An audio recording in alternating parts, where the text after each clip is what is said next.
Hey guys, so today I want to talk about Revan and his return in Star Wars The Old Republic.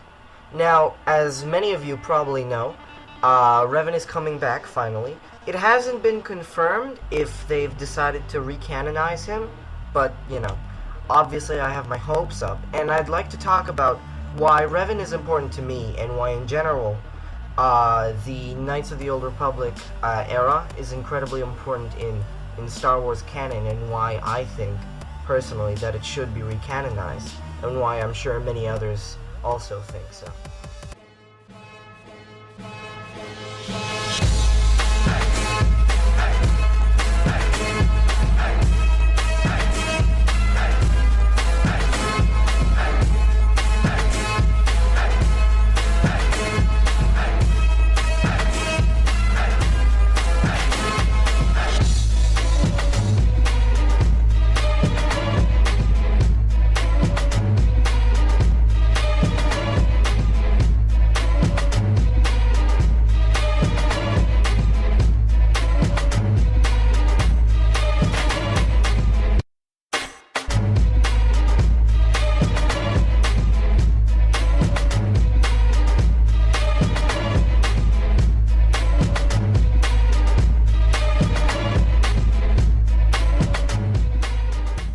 So, Revan is the protagonist of the 2003 game Star Wars Knights of the Old Republic, and one of the most important characters in its sequel, Knights of the Old Republic 2: The Sith Lords.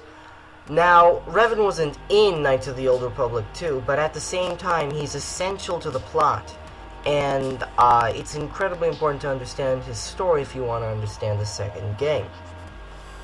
Now, Revan is an incredibly influential and important character in Star Wars history, at least in Star Wars Expanded Universe history, but even to the official canon, because if you know his story, it explains quite a few things that you may wonder about in the Star Wars canon.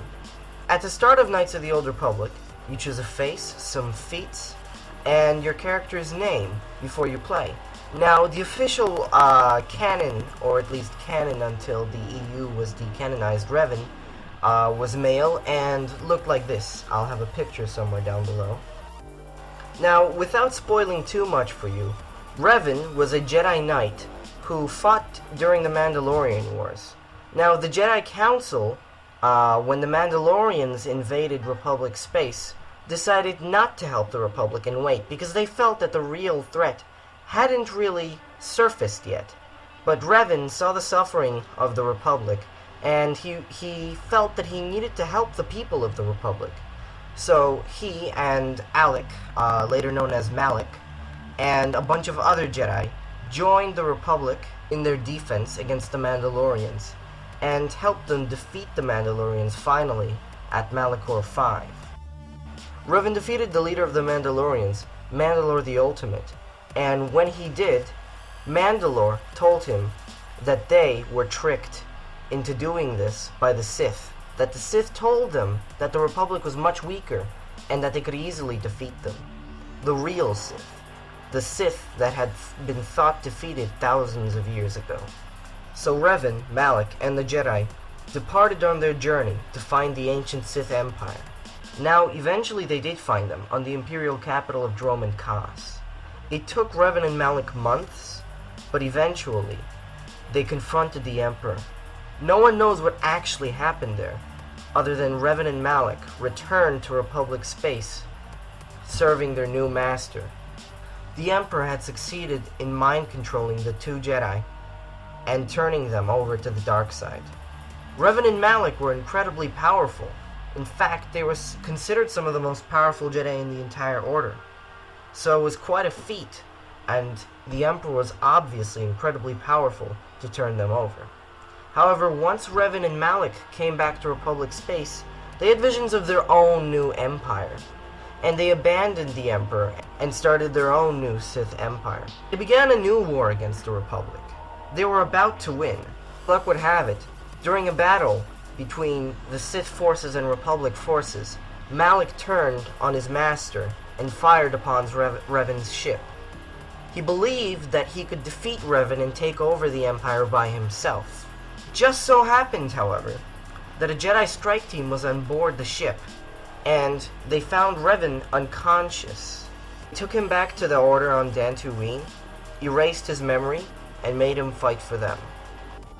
Spoiler alert! After that, along with Bastila Shan and some other incredibly interesting characters, such as Canderous Ordo, Mission Veo, HK-47, Cartho Nasi, and many others, Revan embarked on a journey to find the star maps, which would lead him to an ancient superweapon, the Star Forge, a weapon built by a civilization that existed tens of thousands of years ago. On his journey, Revan learned about his true identity while he was confronting Malak, and Bastila was captured by Malak and turned to the dark side. Now, at this point in the game, you have a choice. You can join Bastila, defeat Malak, take over the Sith Empire, and defeat the rest of the Jedi and the Republic, and rule the galaxy. The Sith bow before you. You have reclaimed your rightful throne. The Jedi Order is in tatters. It is only a matter of time until your Sith minions wipe them from the face of the galaxy. The Republic fleet is decimated. The core worlds are defenseless against us. Or you can, what was the formerly canonical ending, but not anymore, join the Republic, convert Bastila back to the light, or you could kill her, and defeat the Sith and Malak once and for all, and restore light to the galaxy. Now, of course, my summary here is just so that you can understand, but this doesn't even come close to how exciting and interesting the game itself actually is. Not to mention that there are countless comics and books that also take place during the era. So I'm sure you can see why I and many others are incredibly excited for the return of Revan, especially after how he was handled in Star Wars The Old Republic. What I mean by that is Revan's story arc in The Old Republic was quite disappointing. What happened was, you had a quest on the Republic side, a flashpoint on the Republic side, where you are supposed to rescue Revan from his prison where the Emperor is holding him for 300 years. And on the Empire side, you have a quest where Revan has joined the Republic. This, of course, takes after the previous quest.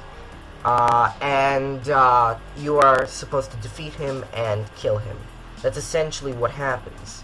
But apparently no, apparently you don't kill him. Apparently Revan returns in some way. And I'm incredibly happy to see that. And I just want to say that I'm happy that I honestly don't know yet, because it's not been confirmed if Disney has made Revan canon again. But if they did, then I'm incredibly happy, and I just want to say thank you for listening to your fans. Thank you for finally listening. Now, as I'm sure you can imagine, Revan is an incredibly important historical figure in the Star Wars galaxy. And the whole point over here is that the galaxy wouldn't be the place it is today if not for all those events that transpired. The story itself is incredible. The writing is absolutely amazing. It just shocks me how so many people can completely ignore this story in game. And while, yeah, it is incredibly popular, a lot of people still do ignore it. A lot of people dismiss it as nothing more than something that used to be part of the Star Wars canon. But it's not. It's wonderful. It's a piece of artwork. It's a masterpiece. And it should be treated as such.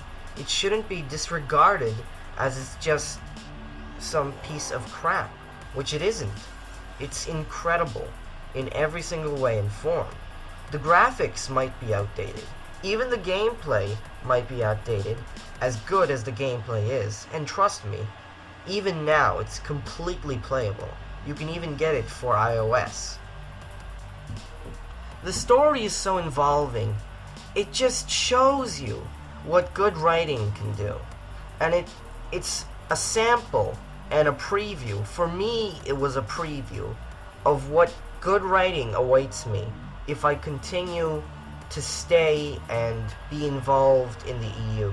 If I continue to read novels from the expanded universe, to play games that take place in the expanded universe, This just showed me how incredible of a journey I am going to start if I continue on this path. And you know what? I was right. It was incredible, and I loved every moment of it. And I don't regret the tons of countless hours I've spent reading novels, comics, playing video games that all took place in the Star Wars Expanded Universe. Are you guys excited that Revan's returning? What do you think about him? Do you think he's going to be on the Republic side again, or does he have his own agenda? Comment below. Thanks for watching.